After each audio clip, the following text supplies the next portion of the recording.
Hello નમસ્કાર મિત્રો, તો આજે આપણે બનાવવાના છીએ ફાડા લાપસી, કંઈક અલગ સ્ટાઇલમાં. ફાડા લાપસી કેવી રીતના બનાવી એની તે વિડીયો તમે પૂરો જોજો અને વિડીયો તમને પસંદ આવે તો લાઈક શેર અને સબસ્ક્રાઇબ જરૂર કરજો. તો હાલો હવે શરૂ કરીએ ફાડા લાપસી બનાવવાનું. આપણે બનાવવાની છે ફાડા લાપસી. તો ફાડા લાપસીમાં જો આપણે લઈ લીધા છે ઘઉંના ફાડા, એટલે હાવ ઝીણા ઝીણા. આ દુકાને તૈયાર પણ મળે છે આવી રીતના આવા. તો તમે પણ દુકાનેથી લઈને બનાવજો તો સારું બનશે, પણ ઘરે પણ થાય છે આવા. તમારે જો દેશી ઘંટલો હોય તો એમાં ઘંટલામાં આવા બને છે. તો અમારે તો ઘંટલો નથી એટલે એમ તો દુકાનેથી મંગાવ્યા છે, કરાયાની દુકાનો એમાંથી. તો આપણે ફાડા લાપસી બનાવવાની છે. તો એમાં લઈશું મોરસ. આ છે મોરસ જોશે, કાજુ બદામ છે, આ કાજુ છે, આટલી વસ્તુ છે. તો આપણે સ્ટાર્ટ કરીએ કાજુ.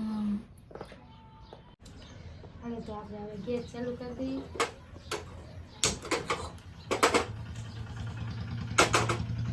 હાલો તો ફાડા લાપસી કરવાનું શરૂ કરીએ. હવે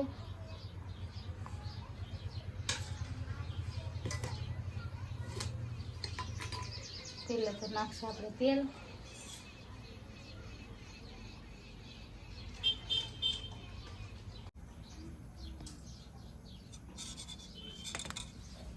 હાલો હવે આપણે તેલ આવી ગયું છે તો આપણે નાખી દઈએ ફાડા લાપસી.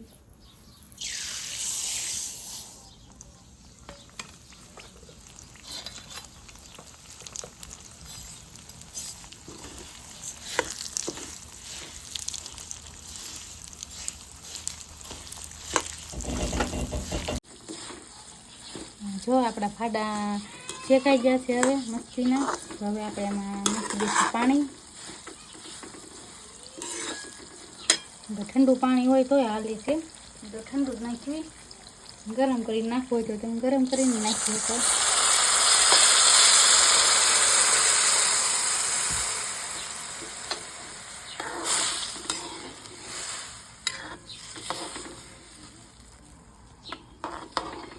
પેલા થોડું પાણી નાખવાનું, પછી એવું લાગે આમ તમને લાગે કે થોડું કાચું છે તો પછી પાછું ફરી વખત આપણે પાણી નાખીએ છીએ. હાલો હવે આપણે ફાડા જેવા તેવા સડી ગયા છે. એમ તો આમ પૂરું નથી સડ્યું, જેવા તેવા સડ્યા છે એટલે આ મોરસ નાખી દઈએ. મોરસનું પાણી પણ થશે એટલે પાણી બહુ વાર લાગશે થોડીક, એટલે આ મોરસ નાખી દેવી.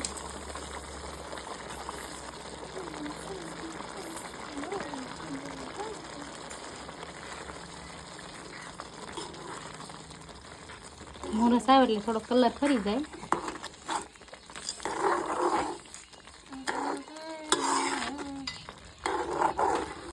તમે ઘરે આ ટ્રાય કરજો, જરૂરથી ટ્રાય કરજો, કેમ કે બહુ સરસ બને છે ને ખાવાની પણ મજા આવે છે.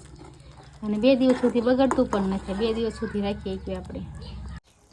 આપણું આ ફાડા લાપસી તૈયાર થઈ ગઈ છે. તો હવે આપણે નાખી દઈએ બદામ. એમાં નાખી દઈએ કાજુ. ચાલે